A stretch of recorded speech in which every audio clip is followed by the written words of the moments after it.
This is 100% evidence that proves that black people is the original people of the Americas that predates the Beringian Indians, what you call it, the Siberian Indians. We're going to this book right here, Negroids in America, the Erasure of a Nation and Reclamation of a Birthright, the cultural marker, Crayons Planos in the crown of locks, the misrepresentation of hair, straight versus lock. For 500 years, the enemies of our identity have used one specific physical trait to separate the Indian from the Negro, and that's hair. They point to Columbus' letter, hair straight and hang it down, or Ogilby's description, long black hair, and say, see, Africans have woolly kinky hair. These people had long straight hair, therefore they cannot be black. This argument relies on a fundamental misunderstanding of black hair physics and indigenous culture. It assumes that the only natural state of black hair is the afro, short and woolly. But what happens when woolly hair is allowed to grow for a long time, uncombed, anointed with oils, and twisted by the hands of the ancestors? It becomes locks, and when it locks, it obeys gravity. It becomes straight. In the literal geometric sense, it hangs down in long vertical columns. We submit that when Europeans explorers who had no vocabulary of dreadlocks described the natives as black but with long hair, they were describing primordial indigenous locks. Ogilby's evidence, the Parapus in the Platte, and John Ogilby's America 1670. The description of the indigenous hairstyles provided critical clue. Ogilby's writes to the Virginians, Southern Algonquin, and Powhatans. They have long black hair, which they tie up in a knot. Others let it hang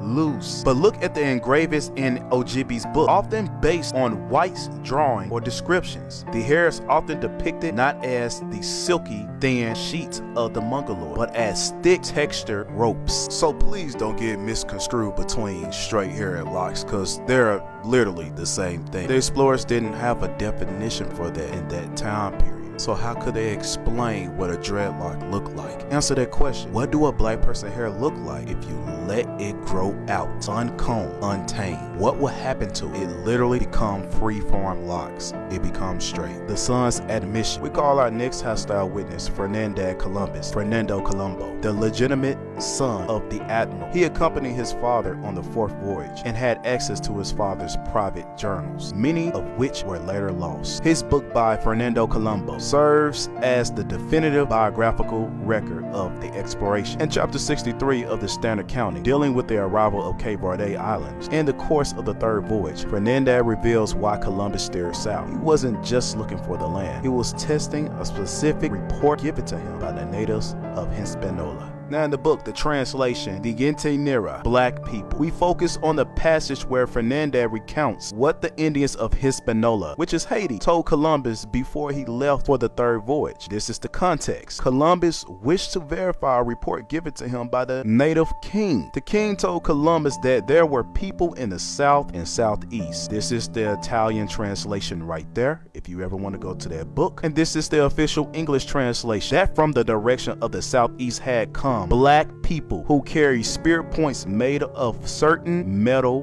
which they call guani. So why don't historians ever bring up Christopher Columbus' son? And why they never talk about his description of the native people of that land? Well, we all know why. Because they were describing black people. And that doesn't fit the historian's narrative. Why so many narratives of Christopher Columbus' word? Why not use the very manuscript that was discovered in 1493 of Christopher Columbus' words? Maybe because it doesn't fit the narrative. In my book, you're going to be able to see all of that. All 600 pages of it. The book is on sale right now on the TikTok shop, so go ahead and buy it and see all the wonderful research in this book that proves that black people is the true indigenous of this land. There's 3 versions that you can buy: the hard copy, the soft copy, and the standard edition. The hard copy has over 600 pages plus 2 bonus chapters, along with the soft copy as well. But the standard edition doesn't have the bonus chapters. It's black and white, and the quality is not that good. It's more affordable for people that just want to get straight to the point. But those of y'all that want to know everything, go ahead and get this too. And I already started on volume 2. So go ahead to the TikTok shop and buy yours today. The book is proof that our story in this land didn't begin with slavery.